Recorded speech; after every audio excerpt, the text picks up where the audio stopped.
Hey everybody, how's it going? So today I wanted to announce 2 more soldering workshops and also clarify a bit of what I'm doing because I think I may not have explained this very well in the past, and me not explaining it well is likely to lead to confusion and aggravation among people who have misconceptions about what I'm doing.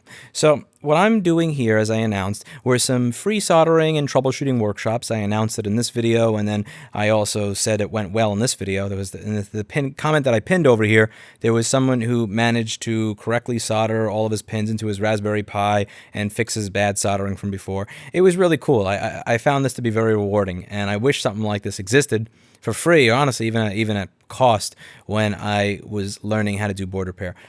So I have 2 more of these workshops coming up. I have one on Thursday, July 29th at the store address at 4 p.m. And then I have another one on Saturday from 2 to 4 p.m. on July 31st. And if you're having any issues with soldering something, if you want some help in troubleshooting a piece of electronics, I can't guarantee that we know how to fix everything, but we would like to be able to provide you with some free assistance and advice and maybe help you with your technique if you're trying to solder a jumper or you don't know how to reflow a chip and you're messing up while doing it. And we want to give you the opportunity to be able to use a real hot air station, real soldering station with proper tips and a proper microscope. So if you're trying to solder at home with your Radio Shack iron and a magnifying glass and you want to see what it's like to work at a real setup, you can come in and you can work on that setup and get your project done. Now, one of the pieces of aggravation that I received recently was probably because of my really, how to put this, I'm not very good at communicating what I was doing. So I did this fundraiser a few months ago that raised over $700,000, and the point here was to try and move right to repair forward legally, meaning either a ballot initiative or if I didn't collect enough for a ballot initiative to be able to do political lobbying. And someone had asked me, wait, I thought I was going to do this for political. I thought I was giving to political lobbying. I didn't know that I was going to be donating to educate people to be able to fix things. That's not what I wanted to do at all. Now, this is a separate organization altogether. So they share repair preservation group. One's repair preservation group, one's repair preservation group action fund, and this is for political lobbying only. This has a separate EIN, a separate bank account, and separate funding from the organization that I am using to try and get people into repair, to know what right to repair is as an issue, and to be able to teach people how to fix things. So this is political lobbying. So I'm working with someone who's helping me craft a national strategy on which lobbyists to hire, in what states, where to start, what to do. And this is separate from what I'm doing here, which is trying to teach people how to actually fix things. So over here, I have this wiki where I teach people, let's say I've uploaded a lot of training material on how to tell when there's liquid damage still on a board, what is okay, what's passable, what is not passable. I have a bunch of sections on this wiki over here, so it has monitors, cameras, printers, drones, equipment, televisions, game consoles. And for the MacBook section, I have filled this in as much as I can so that it has virtually every single logic board flaw on every MacBook for the past 5 or 8 years, so that you don't have to go through, dozens and dozens of hours of video to find yours. If you have an A2049-4924 and has no backlight, you could just come here and see what the common issues are. Or if you have it taking, 20 to 60 milliamps and boot looping, you can just come here and find what the problem is, just like that. Now, I also am planning to do more things with this. I'd like to be able to compensate people for posting on this wiki if they have expert level information on products that have high demand for repair. I'd also like to be able to compensate people for providing these types of classes. I'd like to be able to work with people who are producing software tools or databases that help people do repair by cataloging known good measures for lots of popular machines. All of this stuff is stuff that costs money, and I want to be 100% clear here that none of that money is coming from this fundraiser because these are 2 separate organizations. So someone had reached out to me who seems very, very wealthy, and they said they wanted to give a small grant to this organization and that they're open to giving more grants in the future. They don't want to give to political lobbying. That's just not their thing. They're very hardcore libertarian. They want to give to the whole getting people into repair by educating them and getting them excited about the craft. Pretty much an extension of what I do in the YouTube repair videos. And that was a grant that I got that was completely separate in a separate bank account for a separate company from what I'm doing here with the political lobbying. So these are separate. So if you donated to this GoFundMe because you wanted me to do political lobbying, that money is going to be earmarked for political lobbying. Whereas the work that I'm doing with this separate nonprofit is to get people to understand what right to repair is and that it matters, and get people involved in repair by helping them repair things by doing things like these troubleshooting workshops or creating this wiki or anything like that. These are separate organizations. So I just want to be clear with that, because I may have not been clear in older videos or older comments that I made, and if that causes confusion, I understand why that could cause aggravation. But this is something that I'm going to be doing more of. I am planning on, honestly, what I'm planning on doing is I'm just throwing a lot of stuff at the wall, and I want to see what sticks. So this repair wiki idea, I was very excited about getting more and more people to put stuff into it. I have not been very successful getting more people to put stuff in here, even with the offer of financial compensation. However, these workshops in person, there's been a lot of people that show interest in it, and I'm going to be putting a bit more effort into figuring out how to make these viable into the future so that I can continue to have these workshops and continue to not charge people for them. And I'm going to be experimenting with this a little bit into the future. So do forgive me if you show up and everything isn't perfect.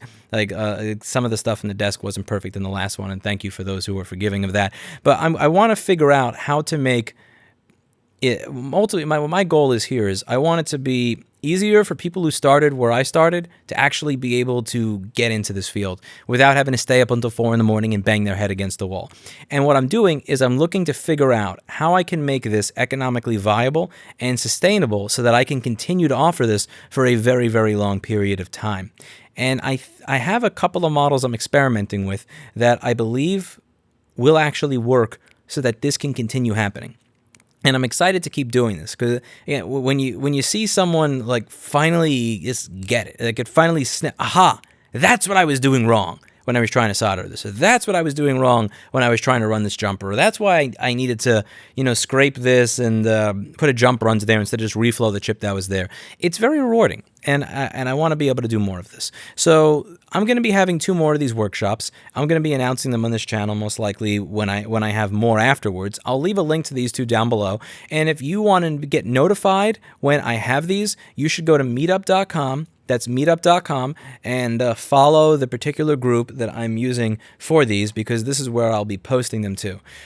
One last thing to know is that I am going to most likely be recording some of these and posting them to a different YouTube channel that's separate from this one. So if you're uncomfortable with the potential that you may be on camera, let me know, and maybe I can set aside a time for you to work that's separate from the time that's listed here so that you don't show up on camera. But I do intend to have the camera rolling, and I do intend to have a microphone on for these, so that if someone's confused about something and we're going over something, maybe we can put that on the camera so that other people may benefit from that experience and from going over what's going on.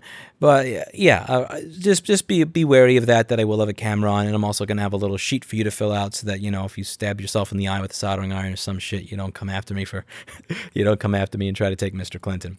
That's it for today, and as always, I hope you learned something, and I really hope that 1 or 2 or 3 years from now that I'm able to look back on this and see that I was actually able to put this money where my mouth was and create something that helps people learn how to do this stuff without charging them. Because that's the thing. Like, a lot of people that get into this business, they get into this business broke.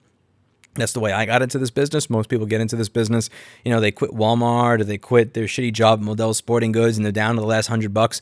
They don't really have the money to spend on, the course that I used to teach, or the course that Jessa teaches, or anything like that. So if I can come up with a sustainable way to be able to teach these things in person to people who want that instruction, and have it be essentially funded by a large donor so that it can be done and available for everybody for free, that would be amazing. And I'm going to figure out how to make this work. And I hope to see you there. I really do. Like, I mean this from the bottom of my heart. It was genuinely enjoyable to see someone who couldn't figure out how to solder a pin and smile when it's like, aha, that's what I was doing wrong.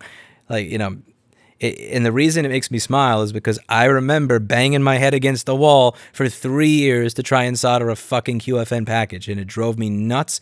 And if somebody could have just pointed out what I was doing wrong in the very beginning, the amount of time that I could have saved would have been absolutely invaluable to me. And there just wasn't anybody doing it. So that's about it. I'm going to stop repeating myself. I have a tendency to repeat myself a lot with these videos. Hopefully this clarifies things, and hopefully I see some of you there if you're interested. Oh yeah, last thing, I almost forgot about this. I'm going to have 4 stations eventually. Right now I have 3. So if a lot of people show up, you may have to wait outside. Just something you understand, because I can only fit so many people in here at a time.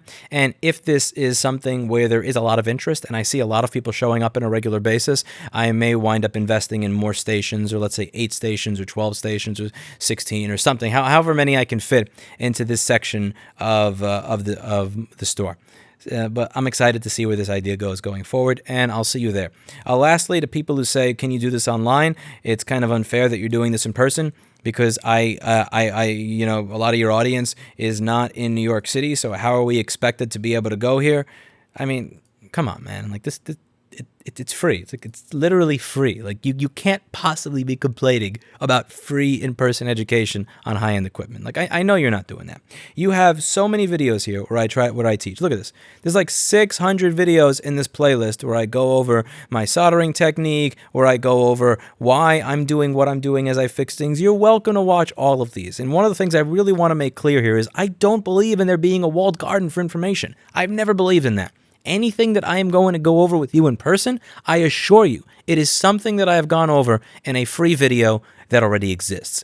And there are several reasons that I'm not doing as many board repair videos anymore. One of them is that I've literally done everything already. I mean, there's 600 of them.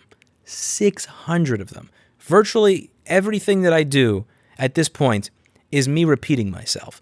And I've kind of gotten tired of it, because again, it is just me repeating myself over and over. But I'm serious when I say that I'm not going over something in person that is secret that I wouldn't go over in a video. That's never been my business model. That's never been how I do things. Anything that I'm willing to tell you in person is something that I've said at some point in a free YouTube video. And if it's something that is not earmarked, well, is most likely something I'll wind up putting in the wiki at some point. If you're not able to make it to these things, I understand.